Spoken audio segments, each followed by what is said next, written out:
그리스도인은 우리의 이름이요 정체성입니다. 그리스도인이란 하나님을 믿는 사람을 그리스도인이라고 부릅니다. 하나님은 우리가 믿는 그 믿음으로 우리를 하나님의 자녀를 삼으셨죠. 하나님은 믿음 외에 우리의 그 어떤 자격도 조건도 관여하시지 않으셨습니다. 얼마나 많이 배웠느냐, 얼마나 성품이 훌륭하냐, 얼마나 좋은 가문에서 태어났느냐, 이런 등등의 것으로 우리를 조건 삼아 하나님의 자녀 삼으신 것이 아니고 믿음 하나로 우리를 하나님의 자녀로 삼아 주셨어요. 우리는 그 믿음으로 하나님을 기쁘시게 하고 하나님의 보좌 앞으로 나아갈 수 있습니다. 오늘 나와 함께 예배하는 것도 믿음으로 하나님의 보좌 앞에 나올 수 있게 된 줄 믿습니다. 그래서 성경은 그 믿음을 이렇게 가르치고 있습니다. 히브리서 11장 6절 말씀에 보면 믿음이 없이는 하나님을 기쁘시게 하지 못하나니 하나님께 나아가는 자는 반드시 그가 계신 것과 또한 그가 자기를 찾는 자들에게 상 주시는 이심을 믿어야 할지니라.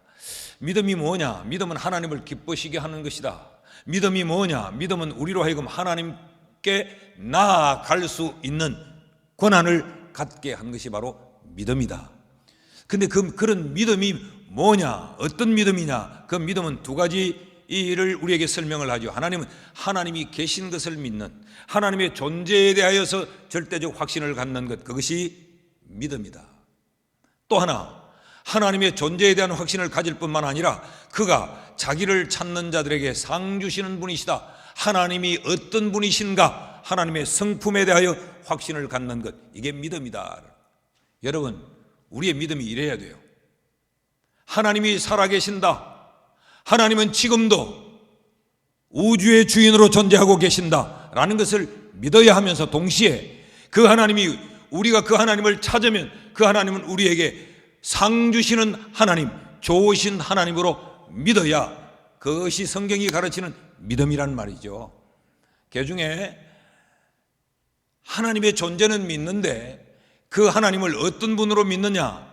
성경이 말하는 것과 달리 자기가 하나님을 규정화해 놓고 자기가 하나님을 정의해버리고 나는 하나님이 이렇다고 믿는다, 자기의 방식대로, 자기의 생각대로, 자기의 기준대로, 자기의 규정대로 하나님을 믿는 분들이 간혹 계세요.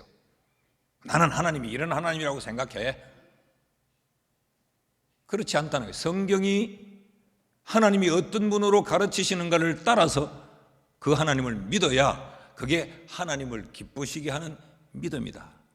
여러분, 믿음이 여러분 우리의 자충족, 우리의 자기만족이 아니라 하나님을 만족해 하며 하나님을 기쁘시게 하는 믿음 되기를 주의 이름으로 축원합니다. 거듭난 사람은 바로 이런 믿음을 갖는다는 거죠. 거듭난 사람은. 왜 거듭난 사람이 이런 믿음을 갖느냐? 거듭나야 하나님의 나라를 볼 수 있기 때문에 그래요. 하나님의 나라를 본다는 말은 하나님을 본다, 하나님을 안다, 하나님을 누린다, 하나님을 경험한다, 이런 의미를 다 담고 있단 말이죠. 그러니까 거듭나지 않으면 하나님의 나라를 보지 못하기 때문에 하나님을 알지 못하는데 거기 무슨 믿음이 있을 수 있느냐? 거기 무슨 하나님이 어떤 분이라고 하는 것을 알 수 있느냐? 그런 이야기죠. 3절 말씀을 보십시오. 예수께서 대답하여 이르시되 진실로 진실로 네게 이르노니 사람이 거듭나지 아니하면 하나님의 나라를 볼 수 없느니라. 이 말씀을 누구에게 하고 있느냐? 니고데모라는 사람에게 하고 있어요. 그 니고데모가 어떤 사람이냐?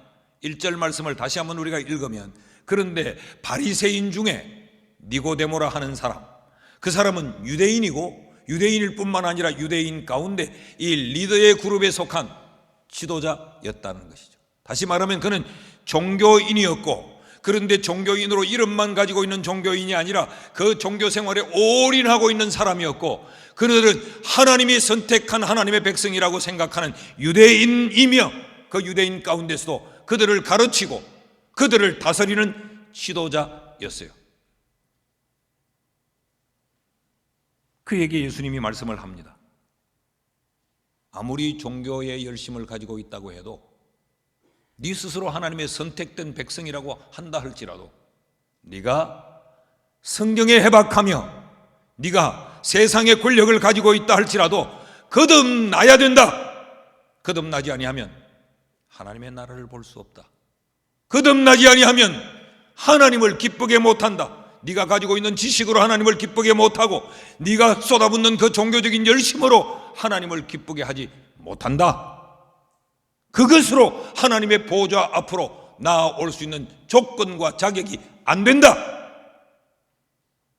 그것으로 네가 하나님의 나라를 맛보고 하나님의 나라를 누리며 살지 못한다 라는 말씀이에요.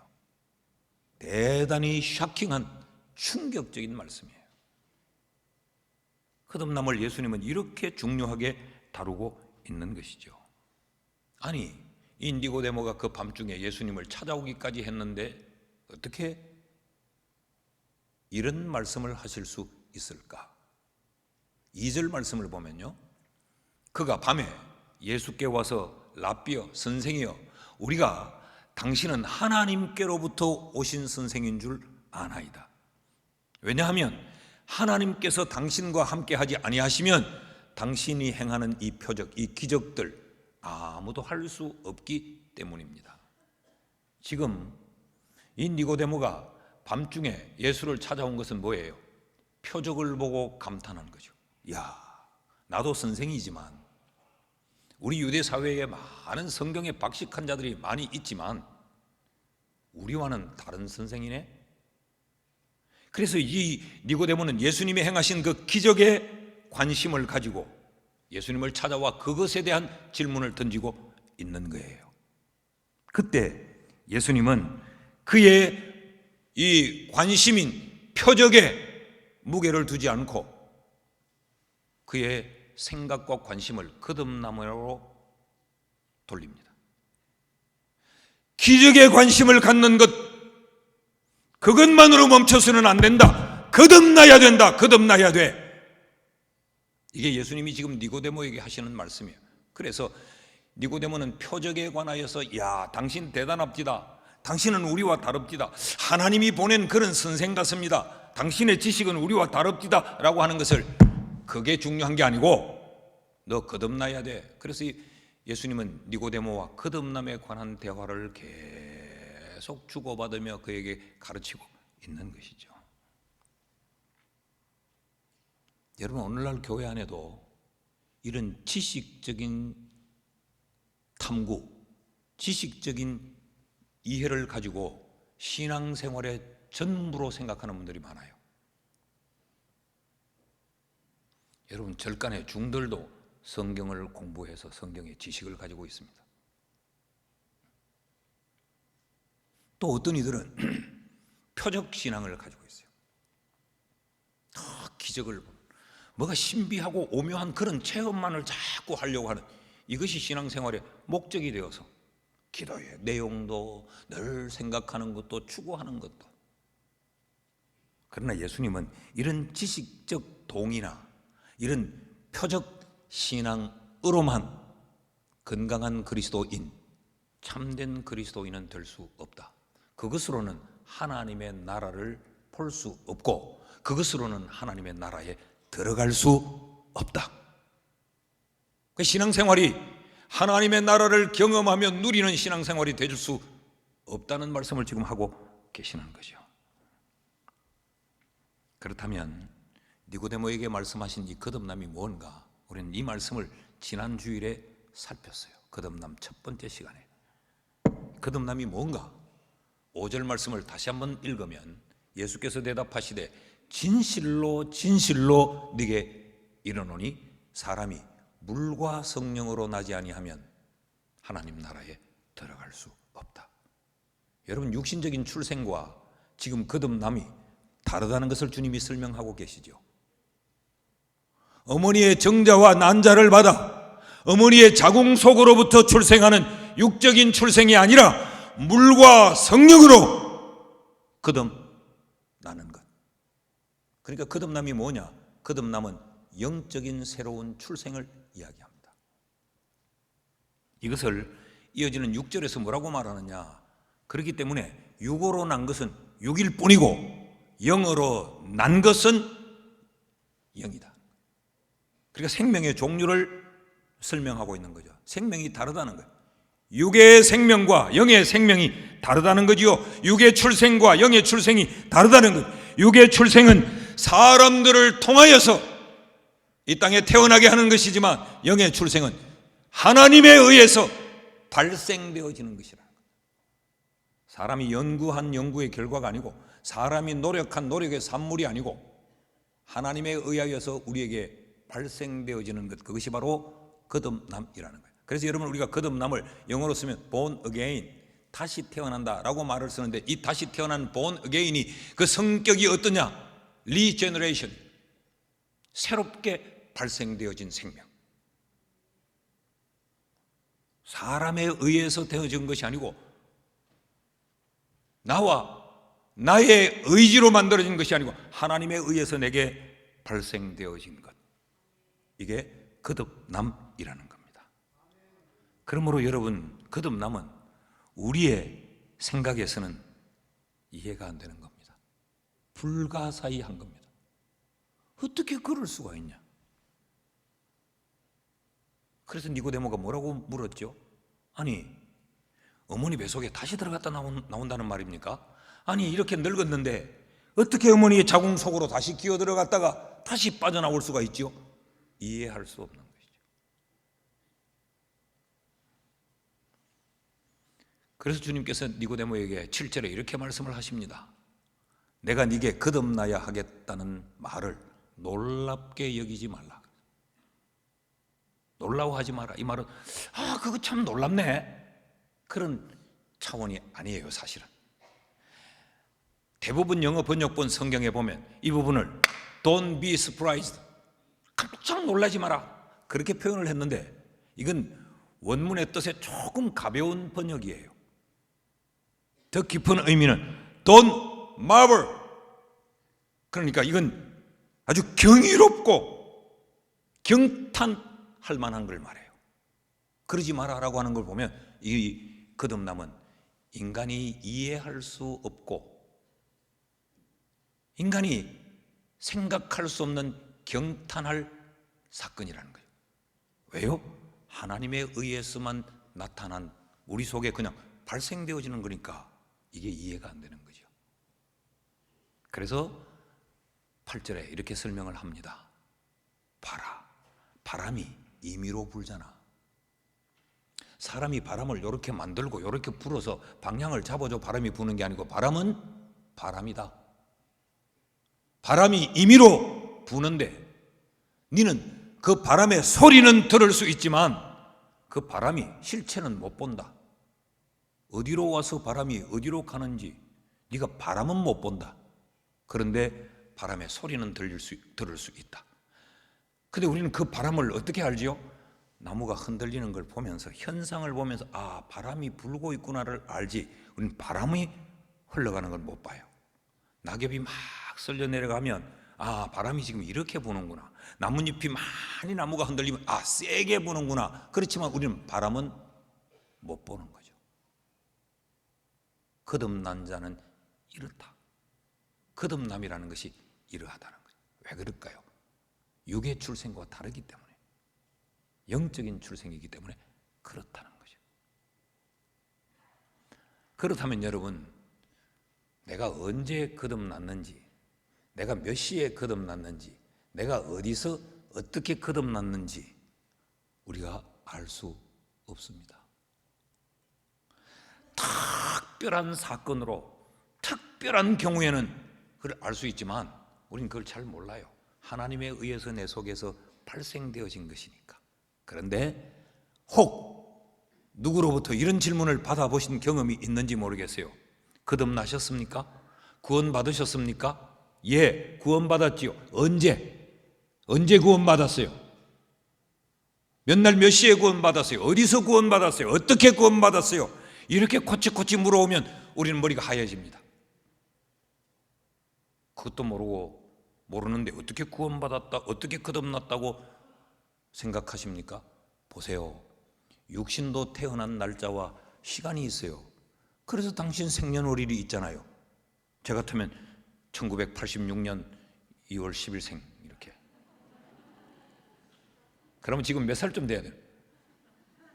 이 뜻이 영적인 생일날도 몇월 며칠 날로 어떻게 태어난지 그걸 알아야지. 이렇게 우리를 뒤흔들어서 이단들이 공격을 해옵니다. 굉장히 똑똑하고 굉장히 논리적이고 굉장히 지혜로운 것 같지만 굉장히 멍청한 겁니다. 바람이 임의로 부는데 그 바람을 보려고 한다는 건 사기요.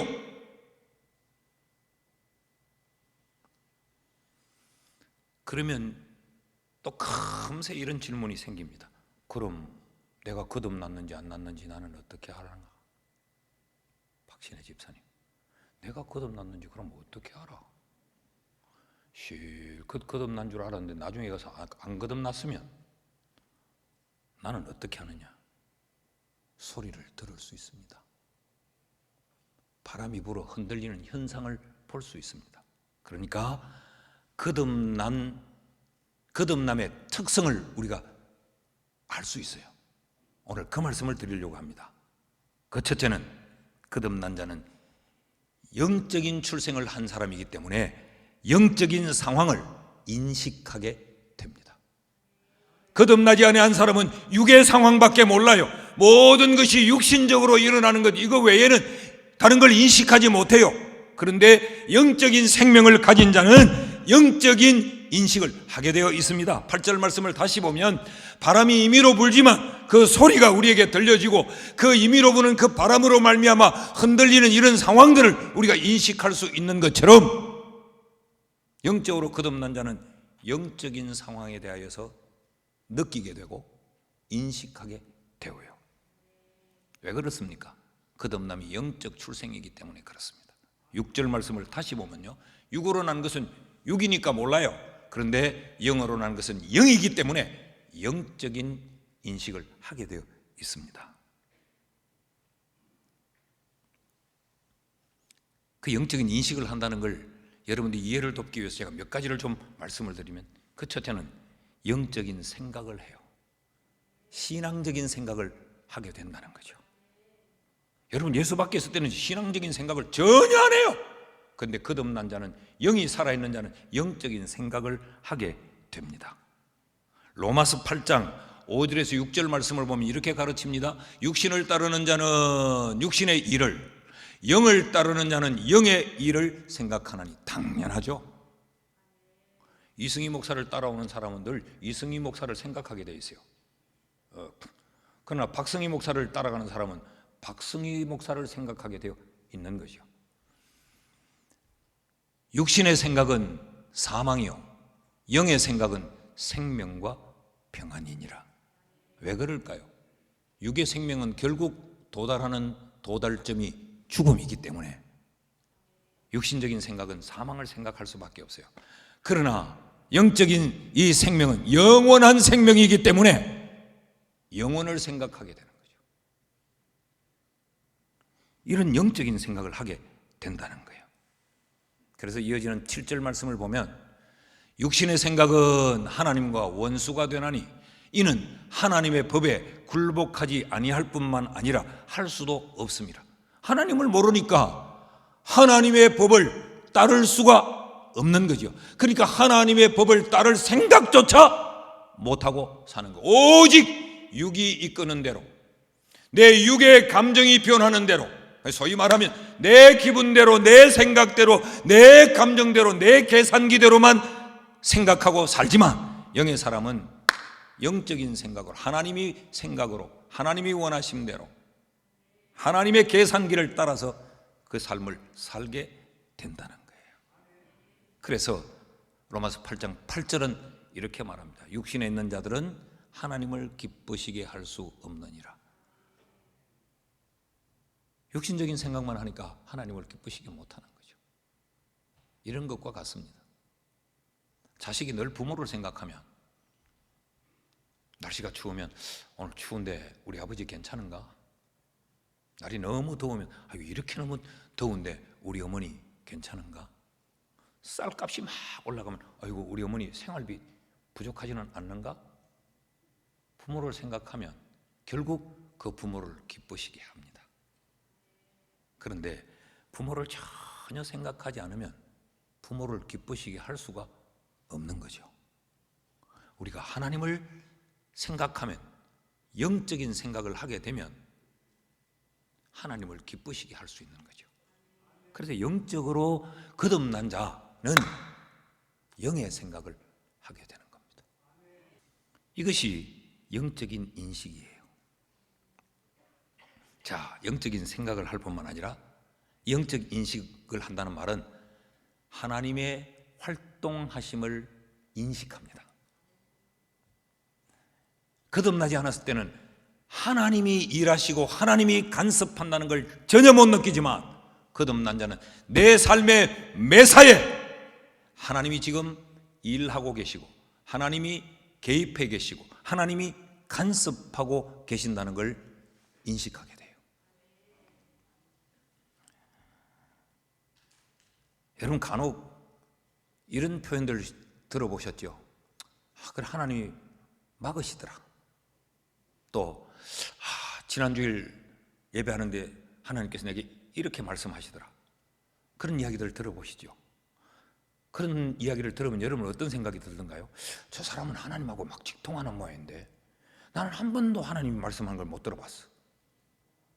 그 하나님이 이렇게 인도하시더라. 나는 이때까지 살면서 하나님이 나를 인도하시는 걸 한 번도 못 느끼고 살아왔는데, 그런 마음을 가져보신 적이 있으시죠? 그것이 바로 하나님의 일하심을 인식한다는 거예요. 그래서요, 영적인 인식을 가지는 사람들은 설교를 들을 때요 전혀 초점이 다릅니다. 어떤 말씀을 듣든지 간에 은혜를 받는데, 왜냐하면 하나님이 저 말씀을 주셨어. 어떤 데는 막 설교를 듣다 보면 목사님이 딱 나보고 눈 맞춰서 하는데 지금 나들으라고 하는 것 같아 기분 더럽더라. 그렇게 되는데 하나님이 내게 그 말씀을 들려주셨다. 이게 하나님의 일하심을 인식하게 돼요. 살다 보면 이런 일도 있고 저런 일도 있지, 뭐 가다가 막힐 수도 있고 뭐 잘 뚫릴 수도 있지, 뭐 그것 가지고 모든 걸 우연이라고 생각해요. 모든 걸 그냥 흘러가는 자연적인 현상이라고 생각해요. 그런데 그렇지 않아요. 이 하나님의 일하심을 인식하는 거듭난 자는 하나님이 이 일을 막으시는구나, 하나님이 이렇게 나를 인도하시는구나, 하나님이 저 말씀으로 나를 깨닫게 하는구나, 하나님이 저 말씀으로 나를 회개하게 하는구나, 이게 들려져요. 그래서 육의 사람은 시험 들지만 거듭난 자는 시험 받을 상황일지라도 그걸 은혜를 받아요. 이해가 되시는지요? 네. 그래서 바울은요, 하나님의 일하심을 인식하는 영적인 인식이 그에게 생겨지고 난 다음부터 그는 어떻게 하든지 하나님의 일하시는 그 일하심에 내가 꼭 붙들려 있기를 원한다. 그래야 실패하지 않으니까, 그래야 실수하지 않으니까, 그래야 불행하지 않으니까. 그래서 바울은 빌립보서 3장 10절에서 12절에 이렇게 이야기합니다. 내가 그리스도의 부활의 권능과 그 고난의 참여함을 알고자 하여 그의 죽으심을 본받아 어떻게 해서든지 죽은 자 가운데서 부활에 이르려 하노니, 내가 이미 얻었다 함도 아니요 온전히 이루었다 함도 아니라 오직 내가 그리스도 예수께 잡힌 바 된 그것을 잡으려고 달려가노라. 하나님이 일하시니까, 그걸 아니까 나는 일하시는 하나님의 손에 꼭 붙들려 있기를 원한다. 삶이 달라집니다.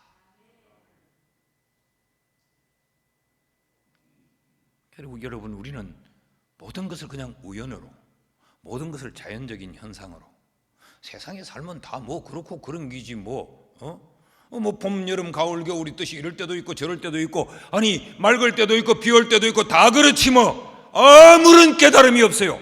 영적 감각이 없어요. 그런데 거듭난 자는 철저하게 매사에 하나님의 주권을 인정하고 생각하게 돼요. 로마서 11장 36절을 보십시오.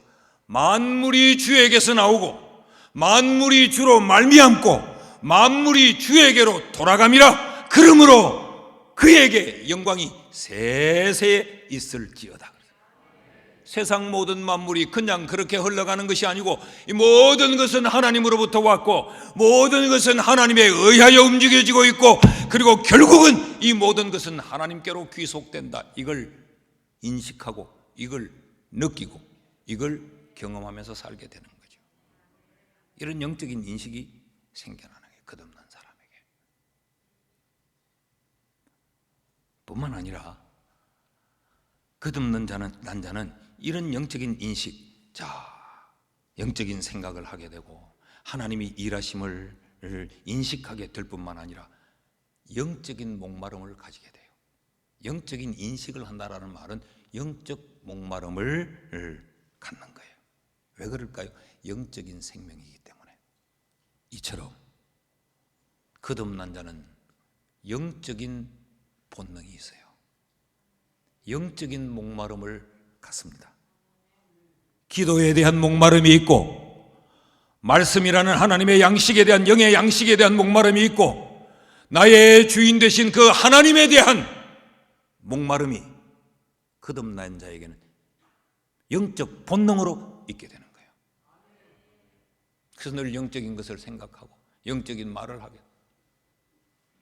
세상을 살아가다가도 어느 날 갑자기 기도가 목말라질 때가 있어요. 교회 가서 오늘 기도를 좀 해야 되겠다. 내가 요즘 너무 기도하지 않는다. 그래 뜬금없이 어느 날 낮 시간에 교회 주차장에 차를 대고 기도실로 들어가는 분들, 혹시 제가 그렇게 보면 감사하다. 기도에 목마름이 있었구나. 예배에 나와가지고도 빨리 마쳐라고 하고 앉아있지 않아요. 하나님의 말씀을 쭉쭉 빨아먹는, 먹어야 산다! 말씀에 대한 영적 목마름이 있어요. 영적 본능입니다. 여러분에게 이런 영적인 목마름이 있으신지요? 일주일 내내 세상에 돈의 목마름이 있고 세상의 건강에 대한 목마름은 있고 세상에서 어떤 나를 치장하는 이런 목마름은 우리에게 있어서 거울을 수십 번 더 쳐다보고 이옷저옷 바꿔 입어보면서 육신의 그 목마름 앞에는 헐떡거렸는데 영적인 것에는 단 한 번도 목마름을 느끼지 못했다면 그 영은 죽었거나 그 영은 병든 것입니다. 이게 거듭난 영의 특성이에요. 베드로전서 2장 1절에서 3절을 보면 그러므로 모든 악독과 모든 기만과 외식과 시기와 모든 비방하는 말을 버리고 갓난 아기들 같이 순전하고 신령한 젖을 사모하라. 그로 말미암아 너희로 구원에 이르도록 자라게 하려 함이라. 너희가 주의 인자하심을 맛보았으면 그러하리라. 이 말을 이렇게 바꾸어도 돼요. 너희가 진실로 거듭난 자라면 영적인 목마름, 영적인 젖을 사모하게 된다는 이야기예요. 어떠신지요? 이런 영적인 목마름이 있는지요? 이런 영적인 인식이 우리에게 살아서 작동을 하고 있는지요? 둘째로, 거듭남의 특성은 이런 영적인 상황 인식을 하게 할 뿐만 아니라 또 하나, 삶의 변화가 일어납니다. 아니, 거듭남이 영적인 생명이라는데, 영적인 것이라는데 왜 삶의 변화가 일어나나? 여러분, 육은 영의 지배를 받습니다. 영은 육을 지배하는 강한 특성을 가지고 있어요. 우리 육신은 영의 지배를 받습니다. 여러분, 우리 그 사람은 우리의 속 사람의 지배를 받아요. 세상은 사람을 죽여서 살인자라고 규정하죠. 이건 세상의 방식이에요. 성경은 어떻게 말하느냐? 살인자이기 때문에 살인의 행위를 한다고. 우리가 죄인이기 때문에 죄를 짓지, 죄를 지어서 죄인이 되는 것은 아니에요. 근본이 달라요. 그러므로 거듭나지 않는 사람은 영의 지배를 받지 않으니까 육대로 사는 겁니다. 육의 생각대로, 육의 삶대로. 그런데 그 속에 영이 살아서 지배를 하게 되면 이 삶이 달라집니다. 어떻게 달라지느냐? 그 첫째는 인격적인 변화가 일어납니다. 삶에 인격적인 변화가 일어나요. 우리 그러죠. 야, 저 사람 예수 믿더만 사람 변했다. 뭘 보고 변했다고 말합니까? 인격이 변화됐을 때. 예수 믿는다고 얼굴 모양새가 바뀝니까? 예수 믿는다고 뭐가 키가 한 자나 더 자랍니까? 그런데 우리가 저 사람 예수 믿더니 변해서, 그 말은 그 인격이, 성품이 변한다는 거죠. 어떻게 변하느냐? 가장 현재에 나타나는 현상이 사람이 겸손해집니다. 자, 다시 1절 말씀을 보면 니고데모가 어떤 사람이에요? 바리새인이고 유대인이고, 유대인 가운데서도 이 리더 그룹에 속하는 지도자고 남을 가르치는 이런 대단한 인물입니다. 그런데 그는 지금 예수를 어떻게 알고 있느냐? 그는 지식적으로 예수를 판단하고 있는 거죠. 2절 말씀을 보면 그가 밤에 예수께 와서 이르되 랍비여, 우리가 당신은 하나님께로부터 오신 선생인 줄 아나이다. 하나님이 함께 하시지 아니하면 당신이 어떻게 이런 표적을 행할 수 있겠습니까? 그런데 거듭남은 몰라요. 그렇게 거듭남을 예수님이 말하니까 니고데모는 반복적으로 질문하는 게 보면 어떻게 그런 일이 있을 수 있지? 어떻게 그렇게 됩니까? 자꾸 어떻게 지식적으로 파고들어요. 그때 예수님이 뭐라고 말씀하느냐? 10절 말씀을 보면 예수께서 그에게 대답하여 이르시되 너는 이스라엘의 선생으로서 이러한 것들을 알지 못하느냐? 너는 네가 굉장히 지식적으로 영리하고 똑똑해서 네가 나에 대하여 잘 판단했다고 생각하면서 나를 찾아왔는데, 그리고 지금도 너는 너의 지식으로 나를 이해하려고 하는데 그게 교만이다. 네가 이스라엘 선생인데 거듭남을 너는 모르지 않느냐? 이 말은 무슨 말인가? 겸손해라. 이 말을 뒤집어 놓으면 거듭난 자들은 너처럼 그러지 않고 겸손해진다.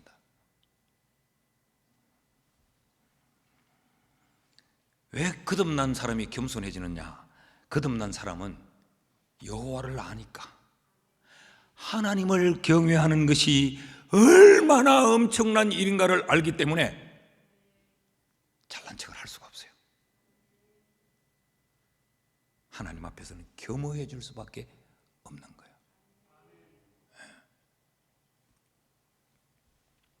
그러니까 겸손이 뭐냐? 겸손은요, 어떤 상황과 마주해서 느끼는 감정이나 태도가 아닙니다. 우리는 상당히 오해를 많이 하는데 이런 거죠. 예를 들면 큰 수술을 앞에 두고 있다. 이거 잘 돼야 될 낀데, 이 수술 정말 잘 돼야 되는데 겸손해집니다. 의사 선생님한테 가서 선생님만 믿습니다. 예 믿습니다. 어쩌든지 잘해 주이소. 이건 겸손이 아니고 겁먹은 겁니다. 이건 쫄은 겁니다. 이걸 우리는 겸손이라고 생각해요. 가족의 죽음 앞에 이러면 그만 두자. 이제 내가 어떻게 살고 이를 어떻게 하면 좋겠노? 겸손한 모습을 보이지만 겸손한 게 아니고 죽음 앞에 겁을 먹은 거예요. 그래서 지금 쫄고 있는 겁니다. 사업이 내가 이 사업도 하면 되고 이렇게도 하면 되고 내가 이 아이템을 개발하면 대박이 날 거고 내가 이곳에 이 가게를 차리면 잘 될 거고 막 자신하고 있다가 어느 날 그 사업이 일순간에 지금 엎어질 지경에 이르면 벌벌벌벌 떠는 거죠. 어쩌면 좋겠노? 어쩌면 좋겠노? 어제의 패기가 사라졌어요. 어제의 그 자신감이 없어졌어요. 우린 이걸 보고 참 이제 겸손해지는갑다. 아니요, 검문기입니다. 요 상황이 지나가면, 요 순간이 지나가면 새까맣게 잊어버립니다. 다시 원점으로 돌아옵니다. 아니, 겸손이 아니에요. 겸손이란 뭐냐? 겸손은 상황과 관계없이 자기 자신에 대하여 쓰러져 버린 상태입니다. 그래서 자기 스스로 일어날 수 없다는 것을 아는 것, 그게 겸손이에요. 그러니까 더 쉽게 설명하면 자아의 죽음이 겸손입니다. 그리고 상황이 어떻게 변하든지 간에 자아의 죽음을 경험한 사람은 겸손할 수밖에 없어요. 로마서 7장 9절 말씀을 보면요, 전에 율법을 깨닫지 못했을 때는 내가 살았더니 계명이 율법이 이름에 죄는 살아나고 나는 죽었도다. 무슨 이야기인가 하면, 율법을 알지 못했을 때는 내 기분대로 내 판단대로 늘 내 하는 것이 다 옳다고 살았는데, 하나님의 율법을 딱 갖다 대니까 내가 죄요, 이게 죄인이요. 그러니까 막 죄가 막 드러나면서 상대적으로 나는 그 죄 앞에 죽는 거죠. 이 자아의 죽음, 이게 겸손입니다. 상황이 어떻든지 간에. 그래서 잘 나가는 상황이 돼도 겸손해지는 거예요. 뒤집어 엎어지는 상황이 돼도 겸손한 거예요. 순간적인 겁먹음이 겸손이 아니고 자기에 대하여 철저히 죽어버린 것, 그것이 겸손함이에요. 그래서 여러분, 성령의 9가지 열매를 가만히 보십시오. 성령을 따르는 자가 맺는 열매, 그 말은 거듭난 자의 삶이라는 이야기요. 그 열매가 어떠냐? 갈라디아서 5장 22절에서 23절을 보면, 오직 성령의 열매는, 거듭난 자의 삶은 사랑과 희락과 화평과 오래 참음과 자비와 양선과 충성과 온유와 절제니 이 같은 것을 금지할 법이 없느니라. 여러분, 여기 언급되고 있는 이 열매들이 전부 뭐예요? 다 인격적인 거, 성품적인 거예요. 거듭난 사람은 이런 인격의 변화가 일어난다는 거예요. 근데 이 인격의 변화가 다 보십시오. 자아 죽음입니다. 오래 참는 것, 온유한 것, 내 기분대로, 내 생각대로, 내 방법대로, 내 감정대로, 내 좋은 대로 사는 것이 아니라 절제하는 것, 나를 위해 사는 것이 아니라 예수를 위해 나를 포기하고 예수께 충성하는 것, 이게 전부 성품적이고 인격적인 거예요. 거듭난 사람에게는 이런 인격적인 변화가 일어난다는 거예요. 나는 오늘 3부 예배를 드리는 우리 성도들에게 이런 성품의 변화, 인격의 변화가 일어날 수 있기를 축복합니다. 예수만 믿기 전이나 믿고 난 후나 똑같이 살면서 늘 우리가 하는 말이 뭐예요? 내 원래 성질이 그렇잖아, 네 이해해라. 이거 신앙의 세계는 안 통하는 겁니다. 뭐 내 성질을 그런 줄 몰랐나? 네가 참으라. 아니요, 네 성질을 바꿔라. 개 같은 성질을 바꿔야 돼. 남에게 이해를 종용하는 게 아니라는 거예요. 교회 일을 하는 분들도 보면 지 성질대로 하는 분들이 있어요. 목사님, 나는 원래 이러신다. 그게 아니요, 충성하고 온유하고 절제하면서 거듭난 자는. 교회도 이렇게 보면 가끔 어떤 경우에 자기의 생각을 제게 이렇게 문의하는 분들이 계세요. 목사님, 이러니까 난 이랬으면 좋겠는데 어떨까요? 그럴 때 그것이 옳지 않은 것 같다. 그냥 그 자리에 더 머물러라. 예, 그럼 더 머물지요. 아이고, 뭐합니다, 뭐합니다. 목사 아니라 목사 할애비가 이야기해도 나는 못 믿어요. 목사님, 내 성질 알지요? 내 원래 이런 거. 나는 한다하면 합니다. 미친놈입니다. 그 한다하면 하는, 그 잘난 놈의 미친놈 바보요. 그 말은 스스로 나는 아직 거듭나지 못해서 육이 살아서 육이 풀떡거리고 나는 육밖에 몰라요. 그러니 내 육의 생각대로 할 거요. 그런 이야기예요. 자, 이렇게 인격이 변화되면, 겸손해지면, 자아가 죽으면 그 다음 나타나는 이 삶의 변화는 나를 드러내고 자랑하는 게 아니고 십자가를 자랑합니다. 내가 죽었으니 자랑할 거는 십자가밖에 없는 거예요. 그러니까 자아가 죽은 현상이, 겸손한 모습이 뭐냐? 예수를 자랑하는, 높이는 거예요.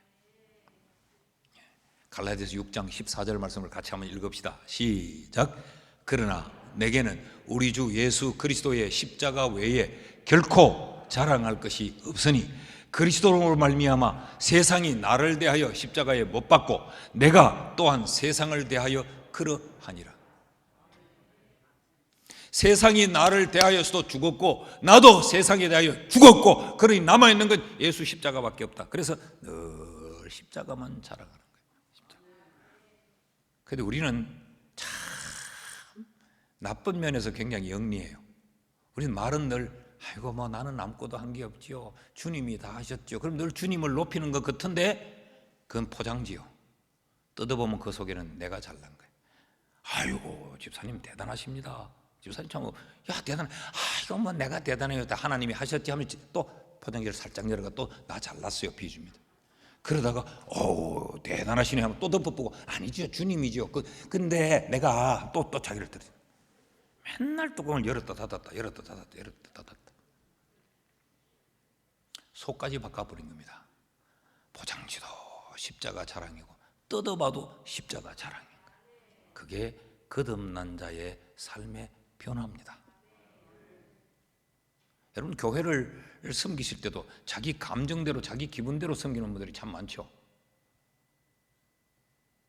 예를 들어 뭘 하려고 하다가 목회자의 어떤 기준에 조금 제동이 걸리면 인상 싹 바꾸고 팍 돌아서 가고 때려치고, 그 속에 뭐가 지금 자랑이 되고 있습니까? 내 감정을 건드려서 나를 무시해서 나를 인정해 주지 않아서 이게 살아있고 예수가 자랑되지 않는 거죠. 바울은 거듭남을 경험하고 난 이후에 십자가만을 자랑하면서 그는 자기 포기를 합니다. 사도행전 20장 23절에서 24절을 보면요, 오직 성령이, 이제 영적인 인식을 하는 거죠. 성령이 내게 말하기를 각 성에서 내게 정언하여 결박과 환난이 나를 기다린다 하나, 여러 성에서 나의 복음 전하러 오면 나를 죽인다고 하나, 내가 달려갈 길과 주 예수께 받은 사명 곧 하나님의 은혜의 복음을 전하는 일을 마치려 하면은 나는 나의 생명조차 조금도 귀하게 여기지 않는다. 죽으면 죽는다. 나는 내게 손해가 와도 나는 한다. 허리가 문질러져도 눈이 녹아내려도 나는 한다. 이 말이 무슨 말입니까? 나는 예수만 사랑한다는 거예요. 내 자존심이 땅바닥에 떨어져도 내 감정이 손상을 당해도 나는 한다. 그 말은 무슨 말이에요? 오직 예수 그리스도의 십자가만 자랑한다는 거예요. 이게 거듭난 자의 삶의 변화입니다. 여러분, 우리가 오직 예수의 십자가만 자랑하는 이런 삶의 변화가 우리에게 있기를 축복합니다. 셋째로, 거듭난 자의 이게 어떤 삶의 변화가 있느냐? 이런 인격의 변화, 겸손해지는 것, 이런 변화가 있을 뿐만 아니라 그는 자기를 드러내는 게 아니고 늘 십자가만 드러내는 거예요. 자기 잘못을 늘 변명하면서 내가 잘못했긴 했지만 그런데 상황이 그랬잖아. 근데 저 사람이 나를 슬슬 독을 올렸잖아. 독을 올려서 그렇게 반응했다면 그 자기가 안 죽었기 때문에 그런 거예요. 죽으면요, 암만 독을 올려도 죽어 있습니다. 그럴 뿐만 아니라 거듭난 자의 삶의 변화는 진실한 회개를 합니다. 제가 진실한 회개라고 말하는 걸 보면 진실치 않은 회개도 있다는 말이죠. 대부분의 경우에 회개는 근심으로 말미암아 하게 됩니다. 이게 무슨 말인가 하면 회개를 우리가 근심하는 것을 해결하는 수단으로 사용하는 경우가 굉장히 많아요. 여러분 어떨 때 회개하십니까? 내 잘 나갈 때는 절대 회개 안 해요. 그런데 충격적인 그런 일, 내 힘으로 해결할 수 없는 일, 벌벌 떨 수밖에 없는 두려움의 상황을 만나게 되면 우리는 회개하죠. 하나님 내 잘못했어요. 하나님 나 잘못했어요. 잘못했어요 다음에는 뭐죠? 그러니 이거 해결해 주세요. 그러니까 지금 만나고 있는 이 근심스러운 이 상황을 해결하는 수단으로 우리는 회개를 하는 경우가 굉장히 많죠. 사업이 지금 엎어질 직전이에요. 하나님 내가 잘못했습니다. 내가 예수 믿는다고 하는데 하나님 내가 예배도 잘 안 드렸고 예수 믿는다고 하면서 11조도 생활도 안 하고 주여 술 먹고 돌아다니면서 온갖 나쁜 짓 다 했습니다. 하나님 이제 안 그러겠습니다. 이 사업 무너지지 않게 해주세요. 그죠?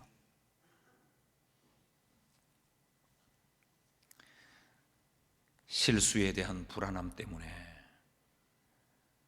내가 지금 맞이하고 있는 두려움 때문에, 내가 겪을 손해에 대한 이 근심 때문에 우리는 회개하는 경우가 굉장히 많습니다.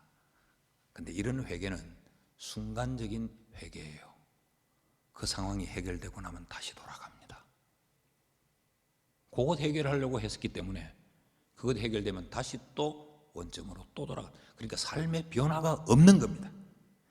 변하려고 변할 것 같은 척 했지 또 돌아가는 거예요. 그래서 예수를 수십 년 믿어도 맨 그 자리 좀 변하는 것 같더니 또 돌아가 버리고, 그때 그 참 힘들 때는 좀 변할 것 같더니 또 돌아가 버리고.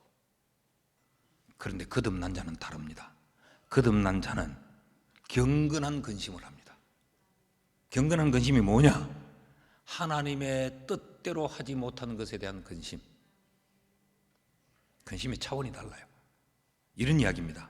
단순히 지금 어떤 잘못한 것, 지금 두려운 것, 이것 때문에 하는 것이 아니고, 그 근본적으로 내가 이렇게 실수할 수밖에 없게 됐나, 내가 이렇게 잘못을 저지를 수밖에 없었던 나 자신에 대하여서 근심하는 거예요.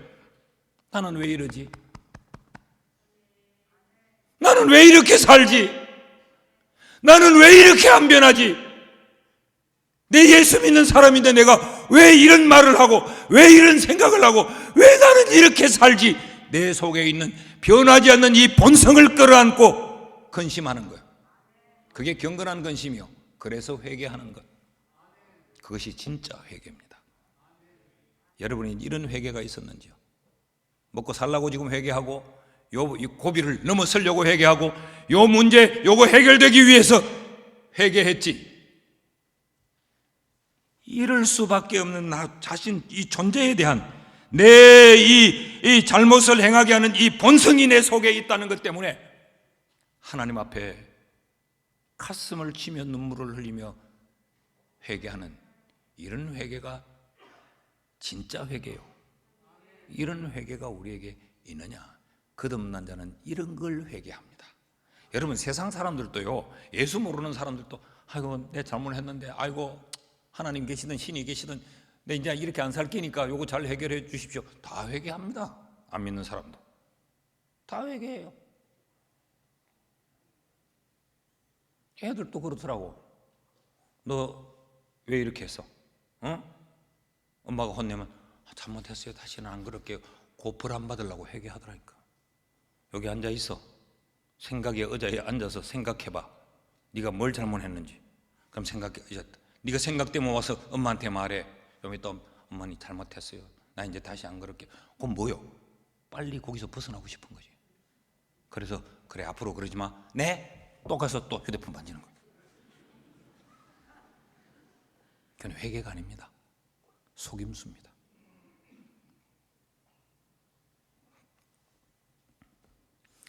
다윗의 근심을 한번 보십시오. 시편 51편 10절에서 12절입니다. 제가 읽습니다. 하나님이여 내 속에 정한 마음을 창조하시고 내 안에 정직한 영을 새롭게 하소서. 지금 다윗은요, 자기 마음이 정직하지 못하다는 거예요. 자기의 이 영이 진실되지 못하다는, 온갖 거짓과 기만과 아집으로 가득 차 있는 이것을 근심하고 있는 거예요. 하나님 나 왜 이래요? 나를 주 앞에서 쫓아내지 마시며 주의 성령을 내게서 거두지 마소서. 영적인 것 때문에 지금 근심하고 있어요. 주의 성령을 거두기나 말기나, 주님이 쫓겨나거나 말기나, 그저 나는 더 좋은 아파트만 있으면 되고, 나는 밍크 코트만 쟁취하면 되고, 나는 내가 원하는 그 자리에 그 포지션에 오르기만 하면 되고, 나는 성공하고 출세하기만 하면 돼. 전혀 달라요. 다시 한 번 더 띄워주시면요, 주의 구원의 즐거움을 내게 회복시키시고 자원하는 심령을 주사 나를 붙드소서. 내 속에 구원의 즐거움이 회복되는 이런 이야기죠. 나는 왜 예배해도 내 마음에 기쁨이 없고, 찬송해도 그저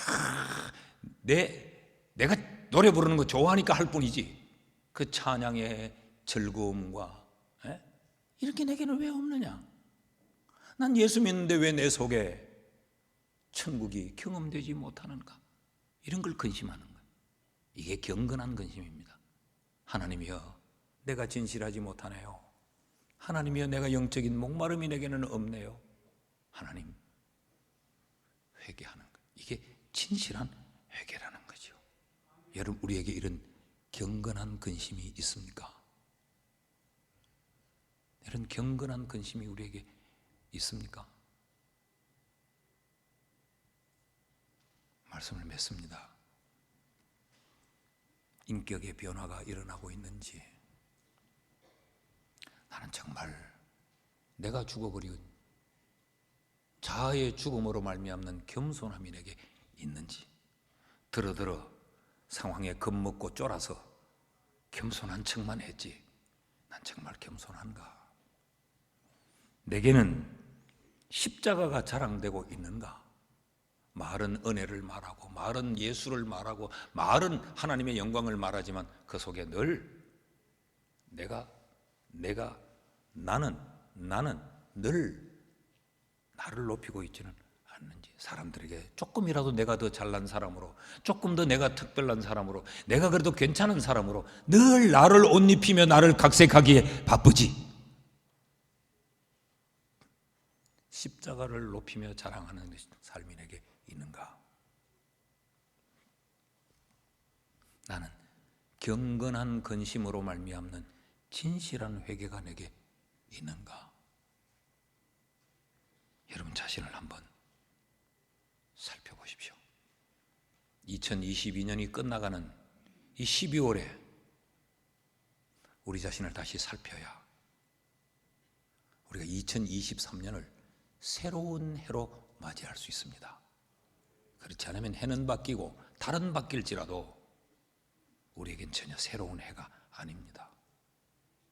대망의 새해라고 하는데 결코 대망의 새해가 아니고 실망의 연속일 수밖에 없습니다. 그래서 성경 고린도후서 13장에는 5절에 이렇게 말합니다. 같이 읽어요. 시작. 너희는 믿음 안에 있는가? 너희 자신을 시험하고 너희 자신을 확정하라. 예수 그리스도께서 너희 안에 계심을 너희가 스스로 알지 못하느냐? 그렇지 않으면 너희는 버림받은 자니라. 불쌍하고 비참한 자라는 거예요. 오늘 이 말씀이 우리에게 필요해서 하나님이 내게 주시는 말씀으로 깨닫는 영적인 인식이 우리에게 있기를 축복합니다. 그래서 이 말씀에 거부감이 아니라 이 말씀에 은혜를 입어야 합니다. 이 말씀으로 나를 시험해보고 나를 다시 확정하여 굳건히 세울 수 있는 이런 우리가 되기를 주의 이름으로 축원합니다.